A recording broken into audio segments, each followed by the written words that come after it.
Welcome to Fireside Giants. My name is Alex with my co-host here, Anthony Rivardo. Coming off the Giants' loss to the Dallas Cowboys, am I surprised? Absolutely not. Did I expect this? Absolutely. Mike Glennon, the long neck giraffe man, did absolutely nothing in this game. I actually don't think I've seen a worse quarterback performance since Nathan Peterman threw like 5 touchdowns and a half a couple of years ago. But this guy, Mike Glennon, missed so many throws. Man, the guy was. It was 3 a.m. for him. He was drunk, throwing darts at a dartboard, just hitting people. That's basically what he looked like tonight. He looked like a drunk idiot throwing footballs absolutely anywhere on the field.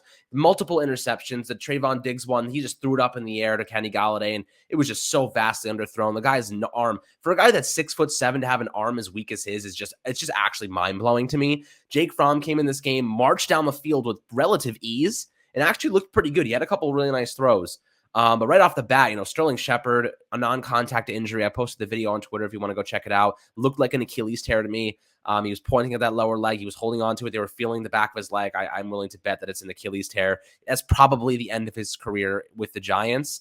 They're going to have to cut him, and the Giants really irresponsibly pushed back a lot of his money to backload the contract because they're trying to open up money, trying to get cash flow, and pushing back injury-prone receivers' money and now it's going to count a lot of dead cap in the future is just so irresponsible. And it really just pains me the fact that they do these type of things to this team, just absolute losing mentality all the time, Anthony. But, before we dive into this game and how really just expected it was, and, the talking points of obviously Jake Fromm being one of the big ones, obviously, shout out to Sterling Shepard. Hopefully it's nothing that serious. It looked like it was, but, prayers up to him as always. I always liked him as a player.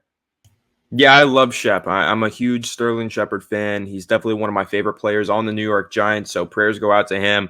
The injury did look pretty serious. He's had a string of injuries throughout this season, a lot of them with the lower body, and now this one seems like it's probably the icing on the cake, the one that finishes his season. Not that many weeks left anyway, plus, like you just mentioned, his contract situation doesn't bode well for his future in New York/New Jersey, so I'm assuming this is probably the last time we get to see Sterling Shepard suit up for the New York Giants. It's really disappointing to me. I thought that he got off to a really great start at the beginning of the season, but injuries just bogged down the season for him. And now it seems like it's all culminated with this final injury, which again, super disappointing, really sucks. Just like the Giants game in general today, super disappointing, really sucks. I expected the Giants to lose this game, and I expected them to lose it in this fashion. No touchdowns, field goals, defense probably plays well, but just gets gassed by the end of it. That's exactly what we've seen from the Giants in recent weeks. It's exactly what we saw from them today. This is just the team that they are at this stage in the season, and it's what they're going to continue to be until the season wraps up. So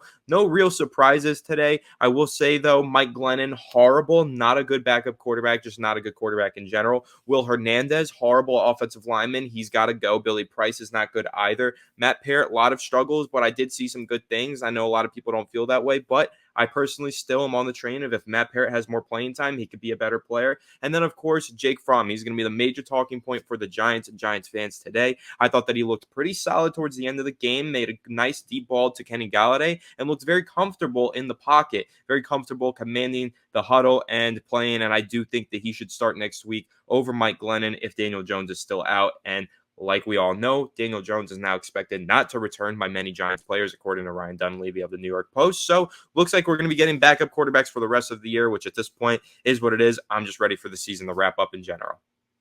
Yeah, if I had a choice for the season to end today, I would take it in a heartbeat. This team, the only benefit this team has at this point is losing the rest of the games and basically getting a higher draft pick. And there's no way we're winning another game with backup quarterback. Seriously. I can't even. Mike Glennon was just horrific. 99 yards. Anthony, I'm going to blow your socks off right now. He played 3.5 quarters. He finished with 99 yards and 3 interceptions. Jake Fromm played 4 minutes. He had 82 yards. He almost had more yards than Mike Glennon did the entire 3.5 quarters, and he didn't throw an interception, so that was good. The Giants had 124 rushing yards, which is obviously more than they usually get. Kenny Galladay ended up with 3 catches for 53 yards thanks to that 36-yard deep ball from Jake Fromm. And I actually think Jake Fromm kind of fits this team a little bit better than Glennon, obviously, because he doesn't have a strong arm, but he has some touch to his passes, right? So it gives Kenny Galladay a chance to really watch that ball coming and adjust his body Daniel Jones throws absolute laser beams. Mike Glennon throws laser beams into the freaking first row of the of the fans. He doesn't even know where he's throwing the ball. He just throws it with hope. I don't understand how the Giants went out and made him a priority free agent signing. In the third day of free agency, the Giants went out and signed Mike Glennon as their backup quarterback as if he was going to be a good option. He has no strengths comparable to Daniel Jones. Usually you want to get a backup quarterback that at least can mimic some of the strengths of your starter so you don't have to change the playbook so much. Instead, they went out and got Mike Glennon, who's like the exact opposite of Daniel Jones. And he can't move. He can't throw the ball. He looks absolutely childish in the pocket. He looks terrified, scared. He's bouncing around. Looks like Eli Manning after that Baker hit from Washington years ago. Just absolutely happy feet. It's horrendous to watch him, man. It really hurts to watch. But the Giants at this point, they have that 5th overall pick. Detroit even won today. They beat the Arizona Cardinals. That was a huge one. Big upset there. So there's a lot of interesting things going on. But I'll say this. If the Giants had an average offense, they would have beat Dallas today. 21 points allowed is not that much. I mean, most teams are letting more than that up on average. So I think if the Giants had an average offense, they would have beat Dallas.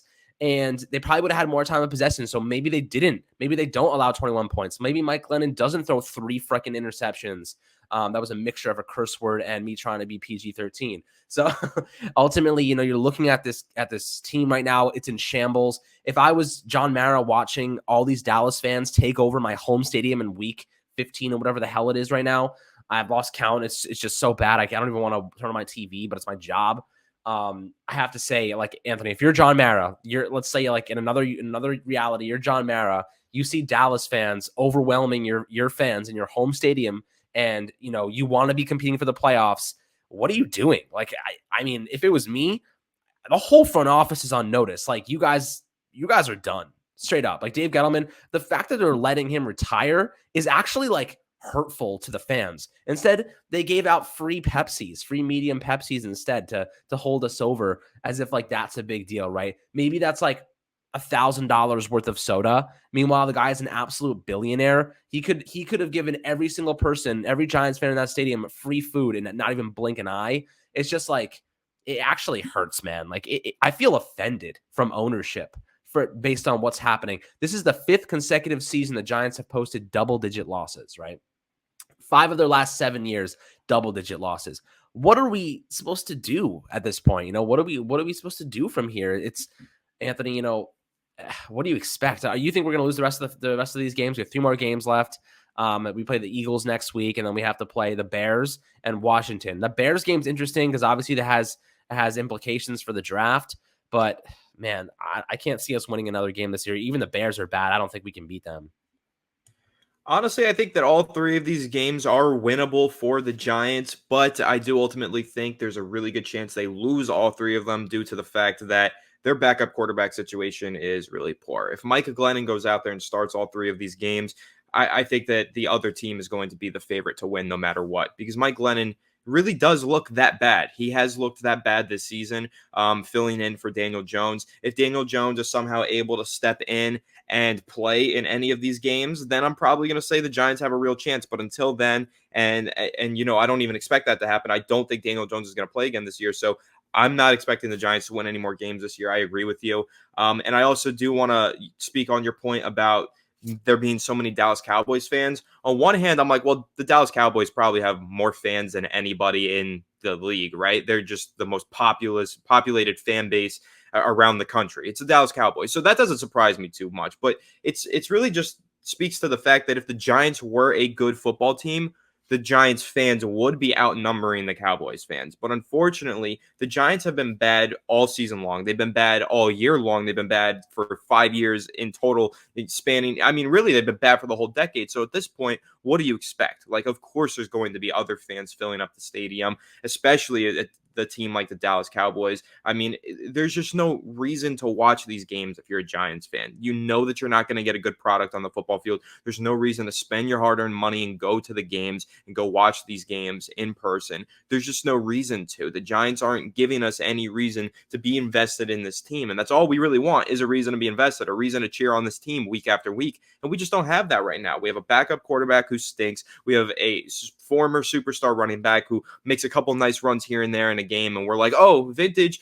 Not really, though. He's not what he used to be. And Sterling Shepard is injured. Kenny Galladay, that was our big priority free agent signing, $18 million per year. Can't even get any targets. I mean, he gets one towards the end of the game by the third string quarterback, and we're like, oh, where was this all game? And then the defense, you go to see the defense play if you want to do that, and they play really well, but the offense just can't capitalize on any of the turnovers that the defense creates, any of the good field position that the defense creates. The offense is just so freaking bad. There's no point in watching the Giants at this point. So I don't blame the fans for not wanting to spend money and go watch games. I don't blame the fans who aren't even watching the games from home anymore.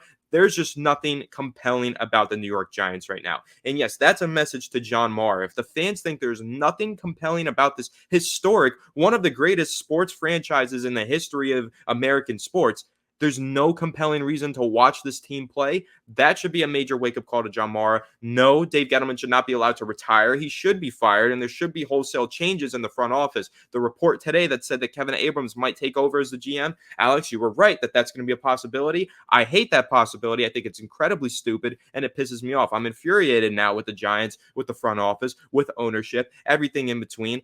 I'm sick and tired of it, and there needs to be major changes this offseason, preferably before the offseason even comes, preferably by the end of the year, they make some firings and some changes in the front office. But at the end of the day, nothing's going to change between now and the end of the season. That's not how the Giants do it. And even if they did do it that way, it's not going to cause the team to play any better.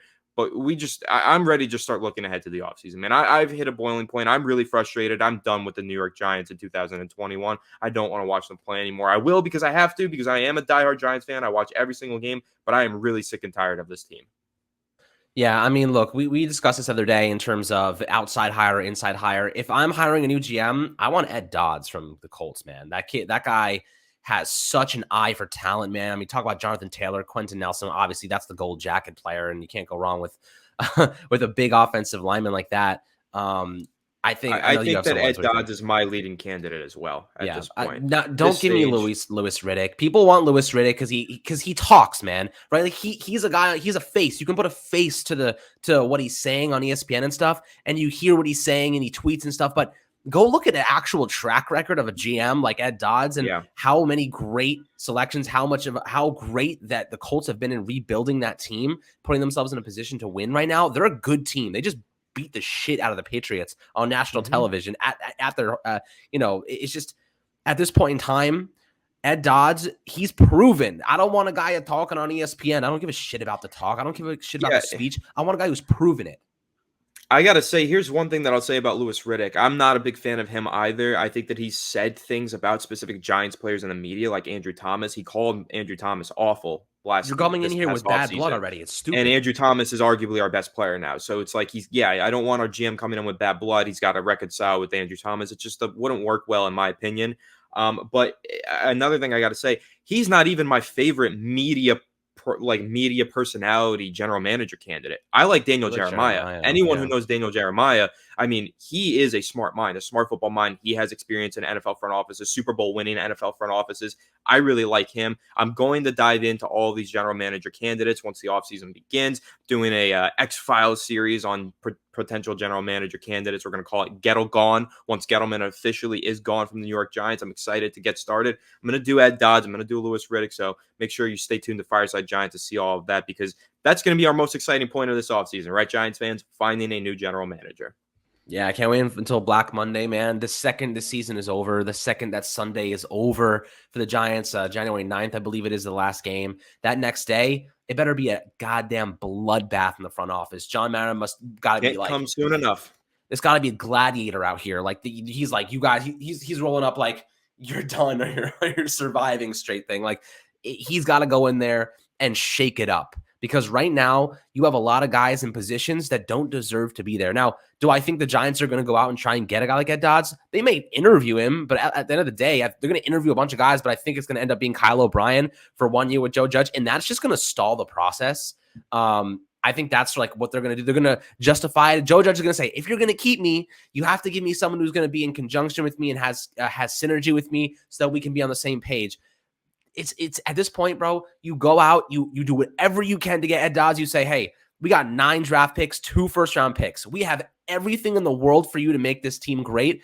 Joe Judge is here to run the team that you build. And John Mara has to put his foot down and say, Joe, you're not the freaking captain here. I am. I'm going to go out and get a GM who's going to build this team for you. And all your job is to do is to freaking manage it and stop being an absolute dumbass with timeouts. That is your job. Manage the team that my insanely talented and qualified general manager has to build for you. Dave Gettleman has strapped himself to whatever his name, Jeff Bezos' freaking penis-looking rocket ship and blasted his ass into space. So that is what Dave Gettleman has done. It is time for the Giants to actually change the script, go out and get someone that's younger, qualified, has proven that he's building right now, currently has built a successful team, with phenomenal mid-round selections, by the way. The Colts have done such a great job in the mid-rounds. You look at Darius Leonard, one of the best linebackers in football. In the second round, I believe he was picked. They've done such a good job building that team. They went out and traded for Carson Wentz, who looks like he's having a rejuvenation of his entire career. Nobody expected Wentz to do this, but he's looked phenomenal this year so far, on 2 freaking high ankle sprains, which if you've ever had a high ankle sprain, you know is incredibly painful. Jonathan Taylor looks like the best running back in the league. He has 19 touchdowns compared to the Giants' 22 this year. Did the Giants even score a touchdown today? I don't even remember. I don't think they did. So the Giants didn't score a touchdown today. Not. Jonathan Taylor has 19 touchdowns this year. Having my fantasy team, best draft pick I've had in years. And I'll tell you what, the Giants have 22 total touchdowns this season. They've scored 13 points in the last 3 games in the first half. They are an abomination to the NFL. They have plummeted to Browns level. They have to shake shit up now, and they got to start with getting an actual qualified GM in here. I don't want to just hire people from the inside, and I think that's what they're going to do, because I have no faith in John Mara to do the right thing. They need to hire a third party here and actually evaluate this organization and say, these are the problems. This is what you guys need to do. You cannot be bringing in people that just aren't qualified for this job yet. You know what I mean? Like the New England route. Screw that. It doesn't work. It's been proven over and over again. The New England routes, that it does not work outside of New England. You need it's, and the reason is it's not the New England roots. It's Bill Belichick. He's a mastermind. It's Bill Belichick. He's that freaking smart. He's that freaking good. Everybody else that's learned from him is not him. So you can never replicate him. Joe Judge is like this kind of like in between, like gargoyle looking ass. I don't even know. I mean, Mike Glennon, that guy's head is so bald. I can see my reflection off the TV screen today. It was ridiculous. Anyway, I'm done ranting. That's for another day. We have a lot more to talk about in the future. Obviously, I can't wait until the season's over so we can dive into some of the off-season stuff, draft people, scenarios, player evaluations, the general manager X-Files. I'm really excited for that series. But I hope you guys enjoyed this episode, taking a look at this game and really where the Giants are headed right now and the situations they have found themselves in. Make sure to drop a like and a subscription below on YouTube. As always, my friends, really appreciate the love. And we'll catch you guys on the next Fireside Giants episode.